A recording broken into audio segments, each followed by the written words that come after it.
Hello, my name is Szekely, and what I want to talk about today is a question that I've been curious about for years. And that question is, what makes a difference in people's quality of life? And more than that, can we find something that actually affects multiple areas of our life, like our relationships, our career, and the way we feel about ourselves? So in order to make this more relevant for you personally, try to think for a moment on the last time that you felt discouraged or frustrated in any one of those areas. Maybe something in your job just didn't work out, or you got disappointed from a friend or a partner, or you just wanted to do something and felt really blocked. Those moments, what do you tell yourself? So most people say things like, I'm not good enough. There's nobody there for me. I'm always an outsider. People can't be trusted. And other phrases like that. Those phrases are our negative core beliefs. Negative core beliefs are the stories that we tell ourselves, and those stories shape our world. They are the maps through which we understand ourselves and understand other people and interact with other people in the world.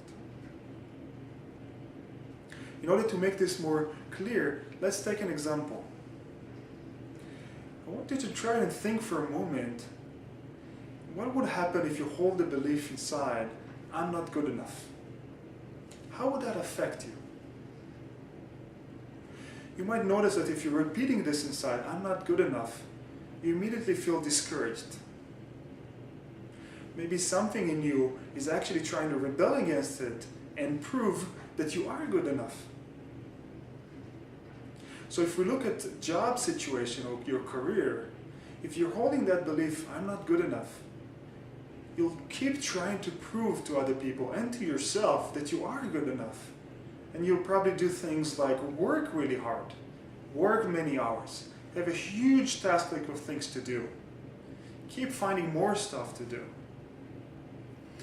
If your boss comes to you and actually gives you good feedback, tells you that you did something really well, if you're holding that belief, you might think to yourself, well, maybe I did something well in this situation, but there's always going to be the next time.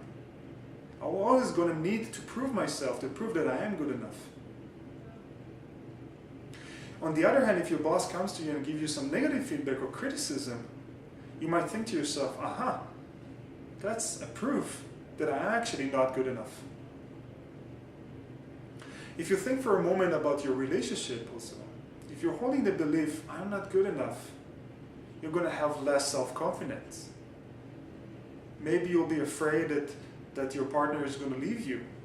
So in return, you're going to try to please them or do whatever they appreciate or they like you to do. But in the process, you're going to give up on your needs and your wants and end up feeling resentful. From these examples, you might notice that core beliefs tend to reinforce themselves. So if I'm holding a belief inside like I'm not good enough, I'm going to look for signs that actually prove this belief. And when I do find signs, and if I'm looking for it, eventually I'm going to find those signs, I'm going to take them as proof that I am not good enough. So proof that actually reinforces that belief.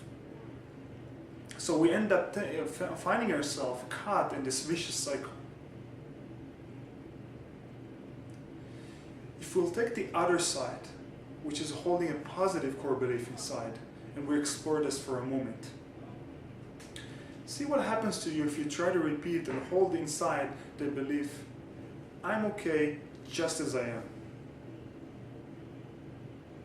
So just repeat that for a moment and notice how this belief affects you. One thing you might notice is that you immediately feel more relaxed and less stressed. Maybe things that look to you like they are huge challenges now don't look so threatening anymore. If you made a mistake or failed in something, you might tend to look at it more as a learning opportunity rather than an opportunity to criticize yourself or blame yourself. If you think about relationships, if you're coming from the belief, I'm okay just as I am, you might have greater degrees of freedom and spontaneity. And in return, the other person is going to enjoy your company more, and it's going to be reflected back to you, and again reinforce your belief, I'm okay just as I am. So in order to summarize this point, core beliefs are the building block that shape our world. They are the perspective through which we understand ourselves and understand other people. And that's why they affect multiple areas of our life.